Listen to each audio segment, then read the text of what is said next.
But Derry, we could listen to that, more of that. By the way, Derry hosts a very successful half-hour program every Sunday morning from 11, from half 10 till 11. Headspace is the name of the program. It's on lccr.ie. You won't get it out here on the radio, but you can go online. And a lot of these programs are up in the podcast section of the thing, so you can tune in and listen to these 25 minutes of all different topics. It's very, very good. Just to mention that as a by the way.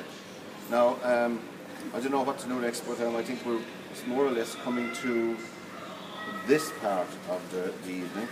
But I was just rifling through the book. I didn't read it yet, but thanks, Carl. I will read it over the weekend. I will get a chance. But just, I picked out something from my birthday, which is the 31st of January. But you have to start somewhere. And after all, that's probably the most important event in the whole world as far as I was concerned. Irish, this is from Carol, this is Carol's own words, just to finish off with. Irish people are a breed unto themselves. If you are English, then something can be said to be Irish in the sense that it can be an adjective to describe something as being arseways, like not correct, or not proper, or not working properly. As in the house, in an estate going from number 6 to 18, and then 1 to 5, then 32 to 19, as opposed to just 1 to 32. I can vouch for that, because I was in the taxi business for a few years, and believe me, I'm all for being a bit different. Indeed, I've always been a bit of a black sheep myself. After living here a while, you realise that this is just nonsense. Propaganda, bullshit, like taking the city of Derry and arrogantly calling it Londonderry. Then when you research further, you realise that the British Crown actually had a vested interest in maintaining the division of innocent people, whether on grounds of religion or otherwise, in the northern 6 counties of Ireland. I'm skipping along a bit, I don't want to be too much. Did it ever occur to people here that perhaps the Irish anger towards the English is misdirected?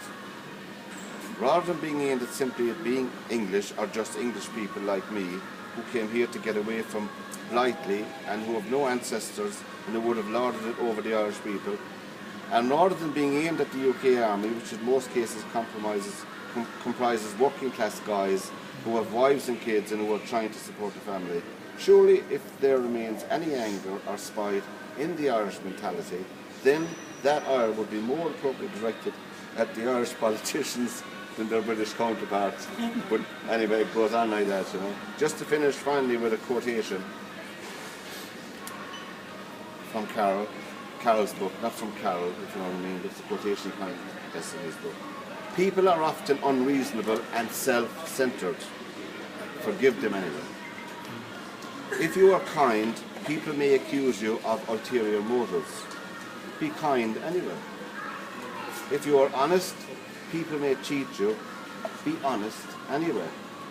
If you find happiness, people may be jealous. Be happy anyway. The good you do today may be forgotten tomorrow. Do good anyway. Give the world the best you have, and it may never be enough.